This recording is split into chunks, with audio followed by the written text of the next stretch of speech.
ग्रामीण साहित्य पुरस्कार पांडुरंग पाटील, डॉक्टर हंसराज जाधव, सचिन शिंदे, सागर जाधव जोपुळकर, डॉक्टर नारायण शेट्टे, भारत सातपुते यांना देऊन गौरविण्यात आले. स्थानिक के.जे. सोमय्या वरिष्ठ व के.बी. रोम्हारे कनिष्ठ महाविद्यालयाच्या साखरबेन सभागृहामध्ये आयोजित के.बी. रोम्हारे 28वे पुण्यस्मरण व भी. ग. रोम्हारे ग्रामीण साहित्य पुरस्कार वितरण सोहळा मोठ्या उत्साहात संपन्न.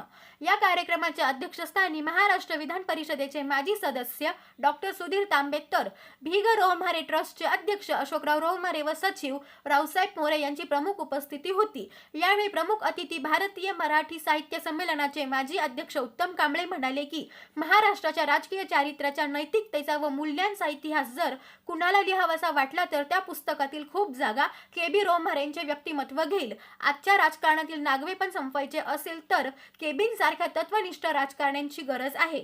तसेच अध्यक्षस्थानावरून बोलताना डॉक्टर सुधीर तांबे म्हणाले की के.बी. रोम्हारे साहेबांनी सामान्य माणसाला, शेतकरी व शेतमजुराला पुढे नेण्याचे काम केले. शेतकऱ्यांना संघटित करून त्यांना सक्षम बनवण्यासाठी गोदा प्रवारासारख्या सहकार क्षेत्रामध्ये अनेक मोठमोठ्या संस्थांची स्थापना केली. त्यांना ग्रामीण जीवनाविषयी प्रचंड कळवळा होता. म्हणूनच त्यांनी सुरू केलेल्या योजना आज ग्रामीण जीवनाचा श्वास बनलेल्या आहेत. भी. ग. रोम्हारे ट्रस्टच्या वतीने मनोगत व्यक्त करताना ट्रस्टचे व कोपरगाव तालुका एज्युकेशन सोसायटीचे अध्यक्ष अशोकराव रोम्हारे यांनी या पुरस्काराला मिळत असलेल्या प्रतिसादाबद्दल समाधान व्यक्त केले. हा पुरस्कार प्राप्त झालेल्या अनेक ग्रामीण नवलेखांना पुढे साहित्य अकादमीसारखे पुरस्कार प्राप्त झाल्याने या पुरस्काराचा अधिक अभिमान वाटतो. पुरस्कार्थी पांडुरंग पाटील, डॉक्टर हंसराज जाधव, सचिन शिंदे, सागर जाधव जोपुळकर, डॉक्टर नारायण शेट्टे, भारत सातपुते यांना भी. ग. रोम्हारे ग्रामीण साहित्य पुरस्कार मान्यवरांच्या शुभ हस्ते प्रदान करून गौरविण्यात आले. यावेळी पुरस्कारार्थींनी आपले मनोगत भावना व्यक्त केल्या. प्रमुख अतिथींचे स्वागत व प्रास्ताविक करताना प्राचार्य डॉक्टर विजय ठाणगे यांनी महाविद्यालयाच्या कार्यकर्तृत्वाचा संक्षिप्त आलेख प्रस्तुत करत के.बी. साहेबांच्या शैक्षणिक, सामाजिक, राजकीय, सहकार, शेती आदी क्षेत्रातील योगदानावर विस्तृत प्रकाशझोत टाकला. पुरस्कार योजनेचे कार्यवाह डॉक्टर जे. भाऊ मोरे यांनी भी. ग. रोम्हारे ट्रस्टची स्थापना व पुरस्कार योजनेची पार्श्वभूमी कथन करताना सांगितले की गेल्या 36 वर्षापासून अव्याहतपणे भी. ग. रोम्हारे ग्रामीण साहित्य पुरस्कार दिला जातोय. या पुरस्काराला योजनेत संयोजक आणि परीक्षकांना पूर्ण स्वातंत्र्य दिले जाते. कुठल्याही बाह्य हस्तक्षेपाविना निवड समिती काम करते. आजपर्यंत 183 पेक्षा अधिक ग्रामीण साहित्यिकांना या पुरस्काराने गौरविण्यात गेले असून त्यातील अनेकांना साहित्य अकादमीसह इतर मोठे मान सन्मान लाभले आहेत. त्याचबरोबर त्यांनी प्रमुख पाहुण्यांचा परिचय करून दिला. या प्रसंगी सौ शोभाताई रोम्हारे, सौ मंदाताई रोम्हारे, माजी जिल्हा परिषद सदस्य सौ सोनालीताई रोम्हारे तसेच कोपरगाव तालुका एज्युकेशन सोसायटीचे विश्वस्त सुनील शिंदे, संदीप रोम्हारे, ॲडव्होकेट राहुल रोम्हारे आदी अनेक सन्माननीय सदस्य उपस्थित होते. सूत्रसंचालन डॉक्टर शैलेंद्र बनसोडे व प्राध्यापिका वर्षा आहेर यांनी केले तर डॉक्टर रवींद्र जाधव यांनी उपस्थित मान्यवरांचे आभार मानले. या कार्यक्रमाच्या यशस्वीतेसाठी registrar doctor Abhijit Naikwade, doctor Namdev Dhokale, doctor G S. Shinde, doctor N G. Shinde, doctor V S. Salunke, doctor Surekha Bhingardive, doctor B S. Gaikwad व सर्व प्राध्यापकेतर सेवकांनी विशेष परिश्रम घेतले. एस.जी. न्यूजसाठी संतोष जाधव, कोपरगाव. भारतीय साहित्य संमेलनाचे माजी अध्यक्ष, सकाळचे संपादक उत्तमराव कांबळे सर, कार्यक्रमाचे अध्यक्ष डॉक्टर तांबे sir, doctor Mulate, Thange sir, आमचे बंधू रमेश रोम्हारे आणि आमची सर्व कुटुंबीय मंडळी. यंदाचं हे 28व्या वर्ष आहे वडिलांचा स्मृतिप्रीत्यर्थ. या निमित्ताने त्यांनी सुरू केलेला उपक्रम हा ग्रामीण साहित्य पुरस्कार 36 वर्ष पूर्ण झालं. आता 37वा वर्ष आहे या वर्षी. त्यांनी या पुरस्कारासाठी काही रक्कम बाजूला ठेवली, ते व्याजातून हा खर्च सगळा चालतोय. मला आनंद वाटतो की या पुरस्कारामध्ये आतापर्यंत आम्ही 183+ पुरस्कार वाटले. त्यातल्या ज्यांना पुरस्कार दिले त्यापैकी 8 लेखकांना साहित्य अकादमी पुरस्कार मिळालेले आहे. सुरुवातीला आम्ही ज्यांना दिलं त्यांना. त्यानंतर या कार्यक्रमासाठी आतापर्यंत अनेक नामवंतांनी हजेरी लावलेली आहे. बाळासाहेब भारते, भालचंद्र मुनगेकर, फादर फ्रान्सिस दिब्रेटो, मंगेश पाडगावकर, प्रमोद शिंदे, भास्कर चंदनशिव, रामदास फुटाणे, श्रीकांत देशमुख, सदानंद देशमुख, मिलिंद जोशी, बबनराव डाकणे खताळ पाटील, विलासराव देशमुख आदींनी या कार्यक्रमाला हजेरी लावलेली आहे. मला सांगायला आनंद होतो की या कार्यक्रमासाठी नासर फरांदे आणि अनिल सोनार रिटायर झाल्यानंतर ही सगळी परंपरा मुलाटे सरांनी योग्यरित्या सांभाळली आणि त्यांच्याच पुढाकाराने डॉक्टर आनंद यादव, राराम बोराडे, कोत्तपल्ले यांच्या मार्गदर्शनाने ही योजना आम्ही चालवली आहे. या निमित्ताने मला एका गोष्टीचा खूप आनंद वाटतो की आम्ही कुठल्याही परिस्थितीत ही संस्था पुढे चालवावी. मला फादर फर्नांडिस, लिबरेटो फर्नांडिस यांची आज आठवण होती सर. ते म्हणे काही करा रोमारे साहेब, ही योजना बंद करू नका. म्हणलं साहेब, ही योजना कुठल्याही परिस्थितीत चालू राहणार आहे, कारण या योजनेचा खर्चाची सोय आमच्या वडिलांनी ऑलरेडी आधीच करून ठेवलेली असल्यामुळे ही योजना आमच्या नंतरही पुढे काळात चालू राहणार. ते व्याजातून आज हा सगळा खर्च दिला जातो आणि फक्त आयात ही योजना चालू राहणार आहे अशी मी तुम्हाला ग्वाही देतो. या निमित्ताने आपण सर्वजण या ठिकाणी आलात. आमचे सर्व हितचिंतक, मित्र, प्राध्यापक वर्ग, पत्रकार बंधू या सर्वांचे मी या निमित्ताने आभार मानतो आणि असंच आपण यापुढे प्रोत्साहन या योजनेला द्यावं असे विनंती करून माझे 2 शब्द संपवतो. जय. महाराष्ट्राच्या समाजकारणातलं, राजकारणातलं, सांस्कृतिक क्षेत्रातलं, वैचारिक क्षेत्रातलं असं एक मोठं नाव आहे.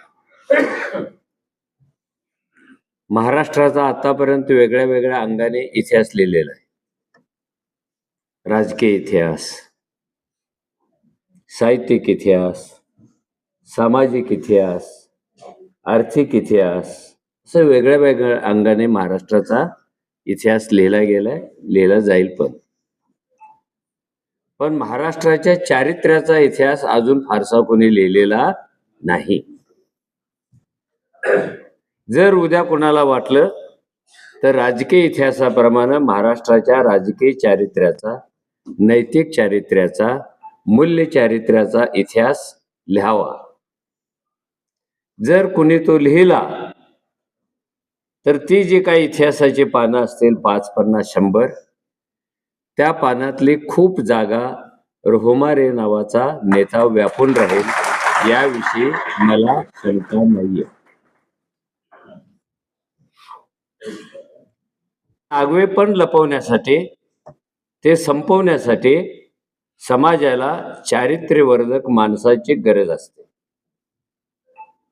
तो राजकारणाचा चेहरा बदलतो, तो मूल्याधिष्ठित करतो, तो समाजाभिमुख बनवतो. अशी महाराष्ट्रामध्ये खूप कमी माणसं होती ज्यांनी राजकारणाचा वापर समाजक्रांतीसाठी केला. राजकारण आणि समाजकारण हे तेव्हा चांगलं होतं जेव्हा त्यासाठीचा एक चांगला माणूस घडवावा लागतो, कारण शेवटी माणूसच ह्या सर्वांचा नायक असतो. जर तुम्हाला चांगला माणूस घडवता आला नाही तर तुम्ही ना चांगलं समाज घडवू शकता, ना राजकारण घडवू शकता, ना शिक्षण घडवू शकता.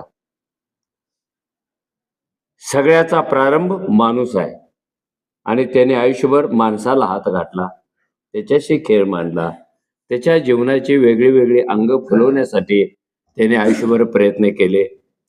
मी आता कार्यालयात फोटो पाहत होतो की कुणाकुणाच्या सावलीमध्ये ते होते आणि कुणाकुणावर त्यांची सावली होती.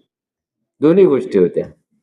तर मला आश्चर्य वाटलं की त्या काळात माझे जे राजकारणाचे आदर्श होते, आदर्श वाटावेत असे तेव्हाचे यशवंतराव चव्हाण हे रोहमारे साहेबांच्या बरोबर, शंकरराव चव्हाण, तर त्यावेळेला महाराष्ट्राचे वैचारिक नैतिक जडणघडण करणारे जे मोजके नेते होते त्यांच्या सावलीत हे वाढत होते.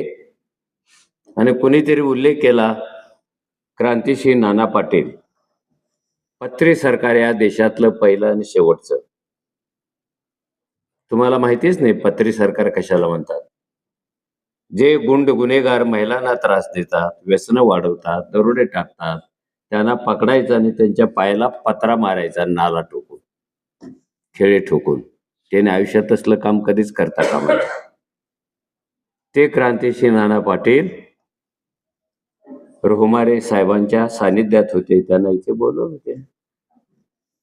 हा जो कृष्णा काठ आहे तिथे वांगीच नाही आहेत, तो क्रांतीच्या धगधगत्या विचारांचा कृष्णा काठ आहे.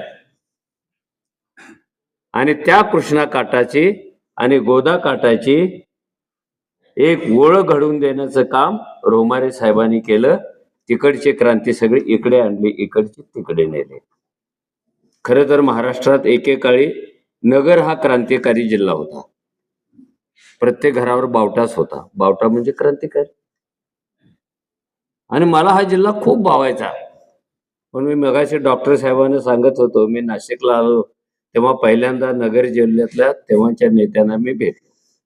शिंदे साहेब असतील, कडू पाटील असतील, भाऊसाहेब असतील, बाळासाहेब असतील, ह्या सगळ्यांच्या कामामुळे मी भावूक होऊन गेलो होतो. त्यांना सगळ्यांना भेटत होतो मी. फक्त हे कोपऱ्यावर गाव असल्यामुळं कोपरगावला येता आलं नाही मला. त्यांचं पुण्यस्मरण आणि भिग रोहमारे ग्रामीण साहित्य पुरस्कार असा हा कार्यक्रम या ठिकाणी होत आहे. आदरणीय म्हणजे आम्ही लहानपणापासून नगर जिल्ह्यामध्ये जी नावं सतत ऐकत आलेलो होतो आणि खऱ्या अर्थाने ज्यांनी नगर जिल्हा घडवला, नगर जिल्ह्याचं वैशिष्ट्यच असं आहे की एक अत्यंत दुष्काळी असलेला नगर जिल्हा, परंतु आपण बघतो की तो सहकाराच्या माध्यमातून जो एक राज्यातला अत्यंत प्रगत जिल्हा म्हणून ज्याने नाव लौकिक निर्माण झालेला आहे, त्याचा पाया, त्याची जडणघडण ज्या प्रमुख नेत्यांनी केली त्यामध्ये आदरणीय के.व्ही. रोहमारे साहेब आहेत. इथे सरांनी प्रस्तावित करत असताना सर्व माहिती साहेबांबद्दल सांगितलेली आहे. मला जी भावलेली त्याबद्दलचं विशेष आहे ते म्हणजे की या लोकांची जी सामान्य माणसाची बांधिलकी होती. देशाला स्वातंत्र्य मिळालं होतं आणि देशाला स्वातंत्र्यानंतर या देशाची उभारणी करण्याचा तो काळ होता. अशा काळामध्ये उभारणी करत असताना आपल्याला त्या सामान्य माणसाला खऱ्या अर्थाने कसं पुढे नेता येईल याचं एक रोडमॅप ज्याला म्हणतो आपण, तो यांच्या मनामध्ये होता. त्यांनी आधुनिक काळातलं मॅनेजमेंटचं शिक्षण नसेल घेतलं, पण मला असं वाटतं की कुठल्याही अर्थतज्ञाला किंवा कुठल्याही मॅनेजमेंटच्या तज्ज्ञ माणसाला प्रभावित करेल इतक्या उत्तम पद्धतीने त्यांनी या सर्व गोष्टींचं नियोजन केलं होतं. त्यांना ठाऊक होतं की शेतकऱ्याला जर खऱ्या अर्थाने सक्षम करायचं असेल तर त्याला सहकाराशिवाय दुसरा पर्याय नाही. म्हणून आदरणीय रोहमारे साहेब यांचा सहकाराशी अत्यंत जवळचा संबंध आहे. म्हणजे आज नगर जिल्ह्यामध्ये जो सहकार फुललेला आपण पाहतो किंवा जो पुढे गेलेला आहे, मग ती बँक असेल, इथले सगळे कारखाने असतील, कोपरगाव कारखाना असेल, संजीवनी असेल किंवा इव्हन पद्मश्री विखे पाटील कारखाना असेल, या सर्वांना पुढे नेण्यासाठी, याची स्थापना करण्यासाठी आदरणीय के.व्ही. रोहमारे साहेब यांनी हे सर्व केलं. आणि म्हणजे शेतकऱ्याला संघटित केलं पाहिजे, कारण एक एकटा शेतकरी आणि त्यातही इतकं तो काही एकटा काही करू शकत नव्हता. आणि म्हणून सहकाराचं जे एक माध्यम त्यांना लाभलं तर सर्वांनीच, मग त्यामध्ये आदरणीय काळे साहेब असतील, कोले साहेब असतील, आदरणीय भाऊसाहेब थोरात असतील, हेमंतराव घुले आहेत, या मागच्या पिढीतील नेत्यांनी या सहकाराची बांधणी केली. आधी ऊसापासून साखर, कारण त्यापूर्वी खाजगी कारखान्याच्या माध्यमातून मोठं शोषण शेतकऱ्यांचं होत होतं, तेव्हा सहकाराच्या माध्यमातून आपल्याला शोषण कसं थांबवता येईल याचा त्यांनी प्रयत्न केला. शेतकऱ्याला त्या ठिकाणी स्वतःची एक आर्थिक संस्था पाहिजे म्हणून जिल्हा बँकेची स्थापना केली. त्यामध्ये आदरणीय साहेबांचं, रोहमारे साहेबांचं खूप मोठं योगदान त्या ठिकाणी. हे करत असताना त्यांनी राज्याच्या राजकारणात सुद्धा फार महत्वाची भूमिका त्या ठिकाणी बजावली.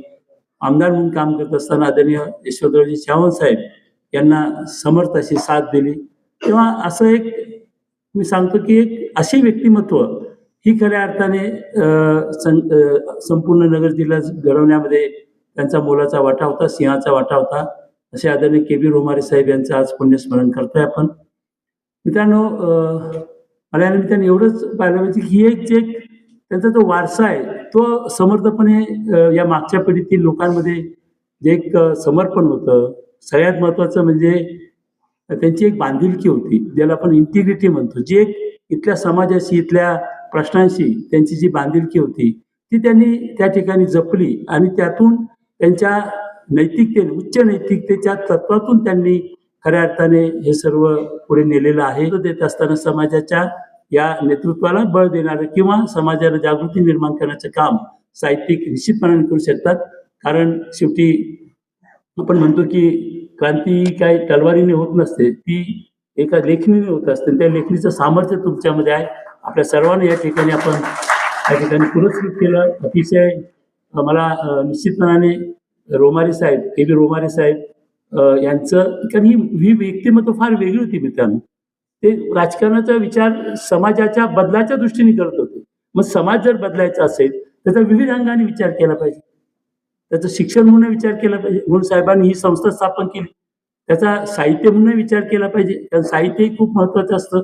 समाजाला दिशा देणारी जी काही गोष्टी असतात त्या सर्व गोष्टींना आपण कुठेतरी बळ दिलं पाहिजे. या भावनेतून त्यांनी हा साहित्याचा पुरस्कार त्या ठिकाणी सुरू केला.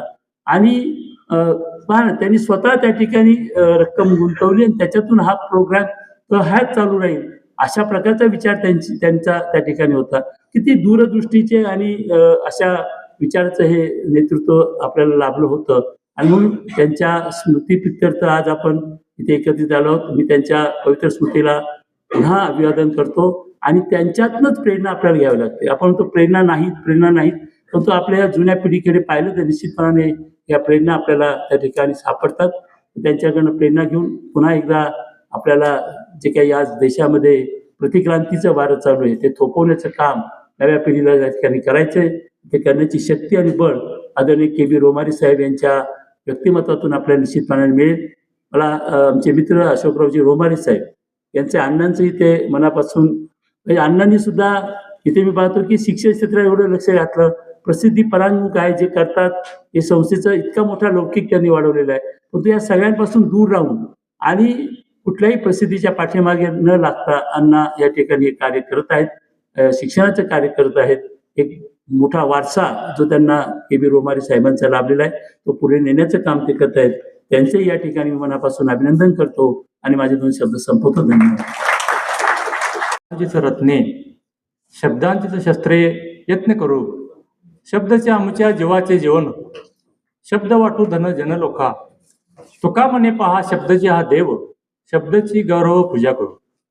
गेली 35 वर्ष रोमारे नावाचा हा जो पारिजातक साहित्य क्षेत्रामध्ये जो फुलतो आहे आणि त्या पारिजातकाची फुलं ही माझ्यासारख्या शेतात कष्ट करणाऱ्या, नांगर आखणाऱ्या एका कृतिशील लेखकाच्या नांगरमुठी नावाच्या कादंबरी पडत आहेत. आणि हे माझे मी भाग्य समजतो. तर त्या कथा लिहित असताना सुरुवातीच्या काळामध्ये की मुराळे नावाचं जे मासिक होतं ते आमच्यासाठी हक्काचं व्यासपीठ होतं. आणि त्या व्यासपीठामधून आम्हाला पुढे येण्याची संधी मिळाली. राजन गवळ सरांचं ते मासिक होतं आणि त्यातूनच पुढे आम्हाला प्रेरणा मिळत गेली की आपण एक कादंबरी लिहावी.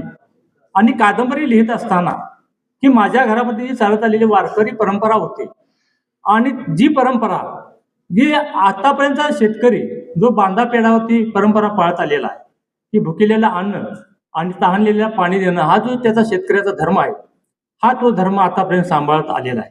शेत हे त्याच्या उशालाच पडलेलं असतं, दुकानकरी माणसाकडे ते वळत असतं, जे त्या शेतकऱ्याला धड झोपू देत नाही की सुकाना अन्नाचा घास खाऊ देत नाही. आणि कुठेही तिला एखादा लग्न समारंभ असेल, मान मर्ताब असतील तर त्या शेतकऱ्याच्या पायामध्ये त्या जनावरांचं दावं पडलेलं असतं. त्यामुळे त्याला ते कुठेही जाता येत नाही. आणि असा हा शेतकरी जगत असताना की जो शेतकरी इतका दुःखाचा डोंगर असताना सुद्धा एक सुखाचा एक क्षण, त्याला या सुखाचा क्षण हा वारकरी परंपरेने त्याला दिलेला आहे की ज्याच्या जीवावर तो समाधानानं आजही नांगर हाकत असतो. आपल्या शेत वाट्याला आलेलं दुःख सुद्धा तो आनंदानं गोड करून घेत असतो.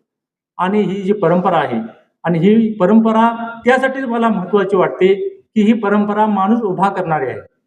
आणि माणूस उभा करणारी ही परंपरा ह्या कादंबरीचा जो उचित सन्मान झालेला आहे की हा सन्मान त्या कृषीनिष्ठ जी परंपरा आपली चालत आलेली आहे त्या परंपरेचा आणि वारकरी विचारधारांचा हा गौरव आहे असं मला वाटतं. आणि जो रोहमारे परिवार ज्यांनी हा मला पुरस्कार दिला आणि निवड समिती यांचा मी पुन्हा परत एकदा आभारी आहे. धन्यवाद. मराठी जगतामध्ये, मराठी साहित्यामध्ये कोपरगावची ओळख आणखी एका संदर्भानं होते, ती म्हणजे भिग रोहमारे ट्रस्ट किंवा भिग रोहमारे पुरस्कार या नावाने. संपूर्ण महाराष्ट्रातच नव्हे तर संपूर्ण भारतामध्ये जिथे जिथे मराठी वाचक आणि मराठी लेखक आहेत त्या सगळ्यांमध्ये कोपरगावचं नाव आपल्या भिग रोहमारे या या पुरस्काराच्या निमित्तानं गेलेलं आहे. ही अत्यंत आनंदाची गोष्ट आहे. मी काल हा सगळा परिसर थोडा पाहत होतो. हा परिसर गोदावरी काठचा वेगवेगळ्या संदर्भाने नटलेला मी तुम्हाला सांगितलं. कोपरगावच्या जवळ चासनळी नावाचं एक गाव आहे. तिथे महानुभाव पंथाचे संस्थापक सर्वज्ञ श्री चक्रधर काही दिवस राहिलेले होते. डखले नावाच्या भक्तांनी चक्रधरांना विचारलं, गोदावरीच्या पात्रामध्ये एक मोठं चास पडलेलं होतं स्वामींच्या काळात, यादव काळात, आणि ते चास पाहून त्या डखले नावाच्या भक्तांनी चक्रधरांना विचारलं की जी हे चास कशाचं आहे. ही गोष्ट मी मुद्दाम आपल्याला सांगतोय. आणि चक्रधरांनी त्या भक्ताला सांगितलं की हे जे चास आहे, पुराण काळामध्ये बळीभद्र जो होता, जो नांगर चालवायचा, आणि त्या बळीभद्राने ह्या गोदावरीच्या पात्रात कोपरगाव जवळ असलेल्या ठिकाणात त्याचा नांगर चालवला. कशासाठी चालवला तो नांगर?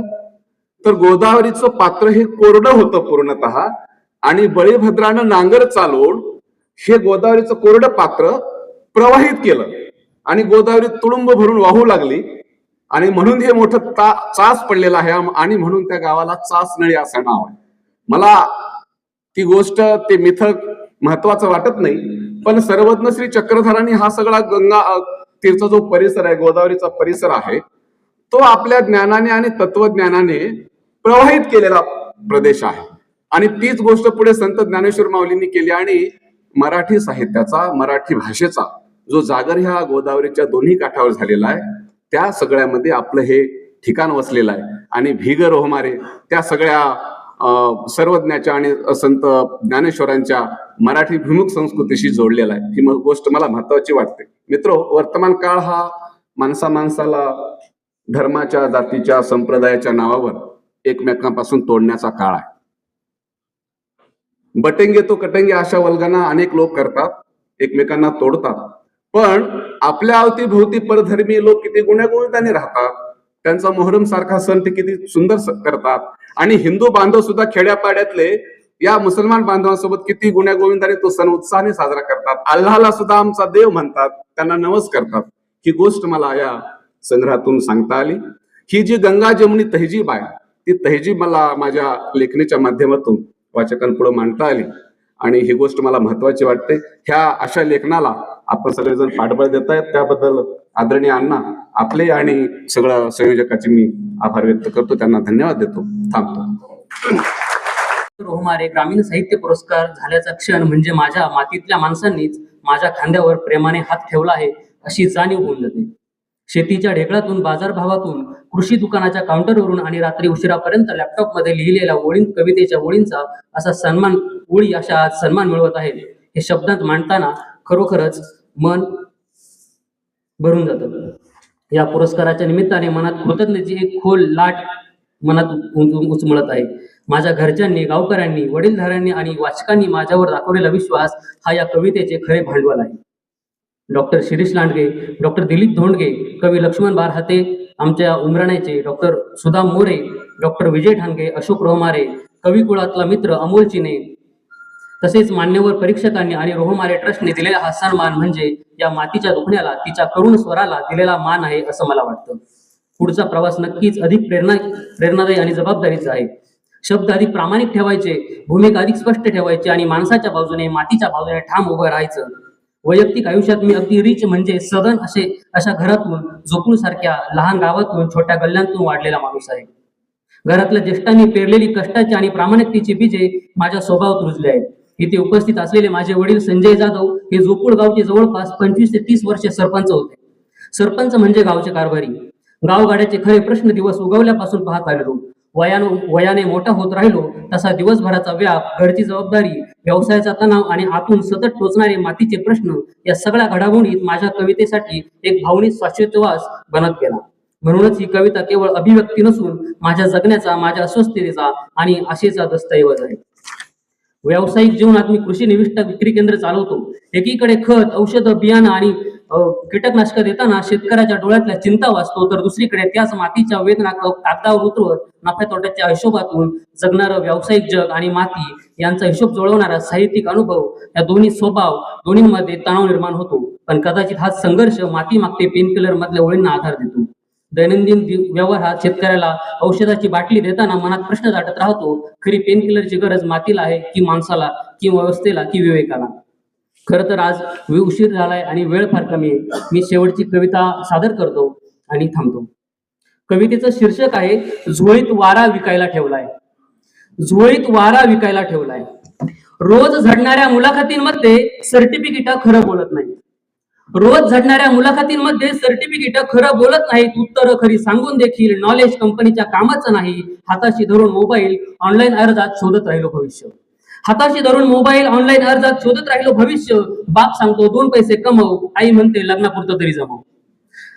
बाप म्हणतो 2 पैसे कमव, आई म्हणते लग्नापुरतं तरी जमाव. घरच्यांना हवाय गोल्डन जॉब, इंटरव्ह्यूला जमलाय मॉब. जुगाड कुठलाच बसत नाही, टेम्पररी नोकरी टिकत नाही. व्यवसाय नाही गरिबांचा, धाडस खांद्यावर पेलवेल का?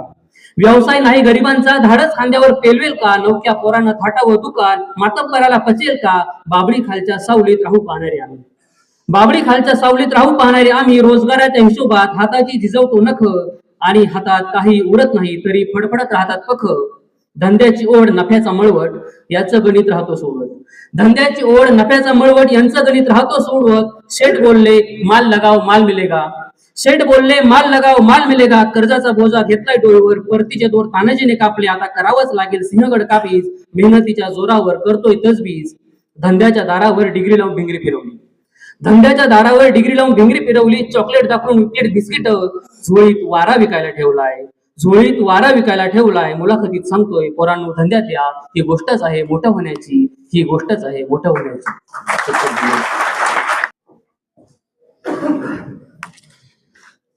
मनपूर्वक धन्यवाद. माजी आमदार कैलासवासी KB रोमारे पुण्यस्मरण व भेग रोमारे ग्रामीण साहित्य पुरस्काराच्या निमित्ताने उपस्थित असलेल्या सर्व मान्यवरांचे मी मनपूर्वक आभार व्यक्त करतो. खरं तर सत्य आणि वास्तव या गोष्टी आज आपल्याला ज्याची जाणीव करून दिली असे 2 वक्ते माननीय डॉक्टर उत्तम कांबळे सर, की ज्यांनी खरं तर देशातील आजची जी सद्यस्थिती आहे ग्रामीण भागातील, त्या ग्रामीण भागातील जे सत्य या ठिकाणी मांडलं, ते दुःख कशा पद्धतीने चालतं ते मांडलं. आणि दुसरं शिक्षण क्षेत्रातील आदरणीय माननीय डॉक्टर सुधीरजी तांबे सर, त्यांनी शिक्षण व्यवस्थेतील खरं तर इंडियातील एज्युकेशन आणि भारतातील शिक्षण ह्या सगळ्या गोष्टींचं ते खरं तर त्यावर काम करतायत. आपल्या दोघांचंही मी कोपरगाव तालुका एज्युकेशन सोसायटीच्या वतीने आमच्या सर्वांच्या वतीने मनपूर्वक या ठिकाणी आभार व्यक्त करतो. त्यानंतर जे सत्कारमूर्ती होते आजचे पुरस्कार प्राप्त नांगरमुठीकार माननीय पांडुरंग पाटील, मोहरमकार डॉक्टर हंसराज जाधव, पातीवरच्या बाया निर्मितीकार सचिन शिंदे, माती मागते पेन किलरकार सागर जाधव जोपुळकर, ग्रामीण आत्मकथन अभ्यासक डॉक्टर नारायण शिवशेट्टे, जागरणकार भारत सातपुते, आपल्या सर्वांचं मी या ठिकाणी परत एकदा अभिनंदन करतो. आणि आपण या ठिकाणी आलात आणि हा पुरस्कार स्वीकारलात, आपलं मनपूर्वक या ठिकाणी आभार व्यक्त करतो. आपल्या कुटुंबियाचं या ठिकाणी आभार व्यक्त करतो. आदरणीय वासुदेव मुलाटे सर, आपण या ठिकाणी आलात. खरं तर हे पुरस्कार वितरण जो काही सोहळा आम्ही बघत आलोय, याची सुरुवात आपण आपल्या त्या काळापासून सुरू झाली. आम्हाला आज आपणाला पाहायला भेटलं. मनपूर्वक धन्यवाद व्यक्त करतो. ज्यांनी ह्या पुरस्कार वितरण सोहळ्याचं परीक्षण केलं असे माननीय लक्ष्मण बाराते, त्याचबरोबर doctor Shirish Landge sir, Dilip Dondge sir यांचं देखील मी मनपूर्वक या ठिकाणी आभार व्यक्त करतो. या आमच्या कोपरगाव तालुका एज्युकेशन सोसायटीचे अध्यक्ष व या ट्रस्टचे अध्यक्ष माननीय अशोकराव रोमारे, अर्थात आमचे लाडके अण्णा, व माननीय रावसाहेब रोमारे या ट्रस्टचे सचिव, आपल्या दोघांचं देखील मी या ठिकाणी मनपूर्वक आभार व्यक्त करतो. ट्रस्टचे सर्व सदस्य, संपूर्ण रोमारे परिवार, नातेवाईक या सर्वांचं मी या ठिकाणी मनपूर्वक आभार व्यक्त करतो. सर्व आदरणीय पत्रकार बंधू भगिनी, पुरस्कार विजेते यांचे कुटुंबीय यांचं देखील मी या ठिकाणी आभार व्यक्त करतो. विशेषतः जे साहित्यप्रेमी या ठिकाणी आलेत त्या सर्वांचं मी मनपूर्वक या ठिकाणी आभार व्यक्त करतो.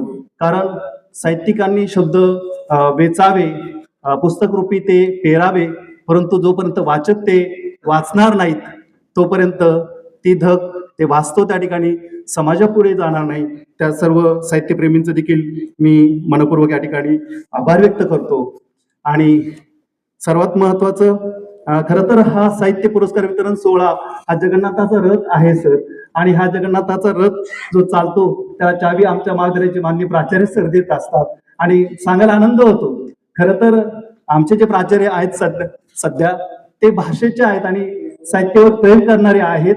आणि आपण सांगितलं की मोरे सर खूप गोड माणूस आहे, तर त्यांना मात्र खरं तर सगळ्या वेदना जरुरी सगळे कार्यक्रम करत असताना ठाणगे सर गोड पेन किलर देत असतात.